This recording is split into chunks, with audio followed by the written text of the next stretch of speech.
এই বইটা থেকে পড়া একটা অনেক শিক্ষণীয় ঘটনা বলি। 1863 সালের জুলাই মাসে প্রথম 3 দিন ধরে একটা ভয়ঙ্কর যুদ্ধ হয়েছিল, ব্যাটল অফ গেটিসবার্গ। জুলাই 4-এর রাতে আর্মির জেনারেল রবার্ট লি যুদ্ধে হেরে গিয়ে সাউথের দিকে তার আর্মি রিট্রিট করতে শুরু করলো। কিন্তু ওয়েদারটা খুব খারাপ ছিল, মুষলধারে বৃষ্টি হচ্ছিল সেদিন। যখন আর্মি রিভারের কাছে পৌঁছালো, তারা দেখলো যে রিভার ফ্লাড হয়ে ক্রস করা ইম্পসিবল হয়ে গিয়েছে। এরা প্র্যাকটিক্যালি ট্র্যাপ হয়ে গিয়েছিল। প্রেসিডেন্ট লিঙ্কনের কাছে এটা একটা গোল্ডেন অপরচুনিটি মনে হলো।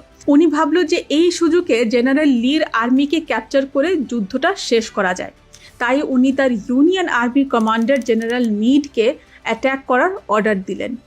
কিন্তু জেনারেল মিড অ্যাট্যাক করতে অনেক সময় নিয়ে নেয়, আর এই ফাঁকে জেনারেল লির আর্মি পালায় যায়। লিঙ্কন এই বিষয়টা নিয়ে খুব ফ্রাস্ট্রেটেড হয়ে গেলেন। উনি একটা কঠিন ভাষায় চিঠি লিখলেন জেনারেল মিডের উদ্দেশ্যে।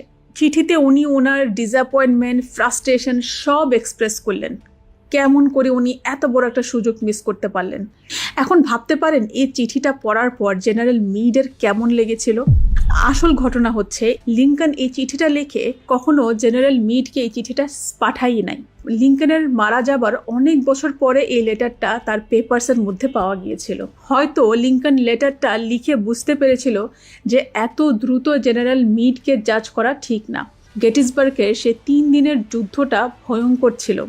হাজার হাজার সোলজার্স মারা গিয়েছিল। লিঙ্কন ভেবেছিলেন তিনিও যদি মিডের মতো এত রক্ত আর ডেথ দেখতেন, তাহলে হয়তো নিজেও এত সহজে অর্ডার পাওয়ার সাথে সাথেই অ্যাটাক করার কথা ভাবতেন না। যখন আমরা কাউকে ক্রিটিসাইজ করতে যাই, তখন একটু থেমে যাওয়া উচিত। চেষ্টা করা উচিত সামনের মানুষটার পার্সপেক্টিভটা বোঝার। কেন ওরা এরকম করলো সেটা বুঝতে চেষ্টা করা। আন্ডারস্ট্যান্ডিং আর ফরগিভনেস থেকে সিম্প্যাথি, টলারেন্স আর কাইন্ডনেস আসবে। মনে রাখবেন, ক্রিটিসিজম অর্থাৎ সমালোচনা, যেটাকে খোঁটা দিয়ে কথা বলা হয়, সেটা মানুষকে কষ্ট দেয়। আর কষ্ট দিয়ে কথা বললে সেটা কখনই কারো উপকারে আসে না।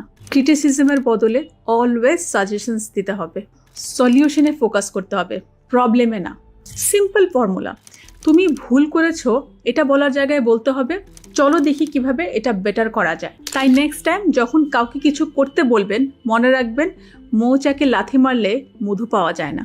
ক্রিটিসিজম, সমালোচনা মানুষের ইগোকে হার্ট করে, আর সেটার ফলে দেখবেন সেই মানুষটা আপনার থেকে আরও দূরে চলে যেতে থাকবে।